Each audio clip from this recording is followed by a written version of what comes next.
Dikabarkan, Amerika kirim insinyurnya ke Korea Selatan karena takut KF-21 Boramae dipelajari Indonesia. Indonesia bahkan menyiapkan 100 insinyur terbaiknya untuk mengais ilmu pengembangan jet tempur KF-21 Boramae yang dikerjakan bersama Korea Selatan. Insinyur Indonesia yang terlibat dengan program KF-21 Boramae dan sempat meninggalkan Korea Selatan akibat pandemi COVID-19 itu pun kini sudah kembali pada Agustus tahun 2021.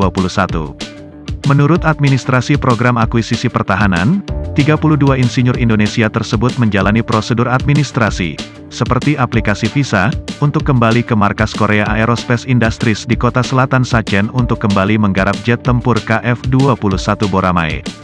Pemerintah Indonesia menegaskan kembali komitmennya yang berkelanjutan untuk pengembangan bersama KF-21 IFX, dan mencari kerjasama agar para insinyurnya segera kembali ke Korea Selatan, tutur badan tersebut dalam sebuah rilis. Dimulai dengan 32 insinyur, sekitar 100 personel akan kembali ke pabrik Sachin pada akhir tahun. PT Dirgantara Indonesia menempatkan beberapa tenaga kerja atau insinyur Indonesia dalam prosesnya. Namun, nyatanya Indonesia justru dibatasi dalam proses pengembangan tersebut. Hal ini diungkapkan oleh salah satu pekerja kepada Defense News pada Mei tahun 2018. Terus terang delegasi Indonesia dilarang mengakses banyak bagian dari teknologi dan studi KFX, terutama yang berkaitan dengan Amerika Serikat, tulis aerotime.aero. Kemampuan tempur KF-21 Boramae rupanya membuat Amerika Serikat was-was bila teknologi KF-21 Boramae jatuh ke tangan Indonesia.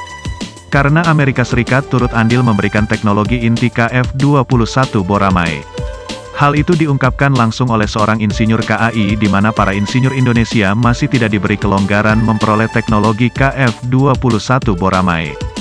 Terus terang, delegasi Indonesia dilarang mengakses banyak bagian dari teknologi dan studi KFX, terutama yang berkaitan dengan AS, kata seorang insinyur KAI yang tak mau disebutkan namanya seperti dikutip dari Defense News pada 2018 lalu. AS sendiri menyuplai teknologi inti KF-21 Boramae seperti mesin, persenjataan, sistem kontrol penerbangan, dan lainnya. Bahkan Amerika Serikat sampai mengirim delegasi ke Korea Selatan, jaga-jaga bila teknologinya dipergoki oleh Indonesia. Memang benar insinyur AS yang dikirim ke markas KAI sensitif tentang kemungkinan kebocoran teknologi AS ke pekerja Indonesia, tambahnya. Usut punya usut, Amerika Serikat bukannya khawatir teknologinya jatuh ke tangan Indonesia. Namun AS ketakutan kehilangan pasar jet tempurnya di Asia Tenggara. Indonesia tidak boleh menjual pesawat IFX ke negara lain atau memproduksi beberapa komponen secara lokal karena pembatasan kontrak, lapor Defense News. Sebab bila Indonesia mampu secara mandiri membuat KF-21 Boramae, negara-negara Asia Tenggara pasti akan kepincut membelinya. Disinilah pasar AS akan tergerus KF-21 Boramae karena selama ini di Asia Tenggara termasuk Indonesia banyak menggunakan jet tempur buatan Paman Sam. Demikian yang dapat kami sampaikan untuk Anda yang kami kutip dari zonajakarta.com.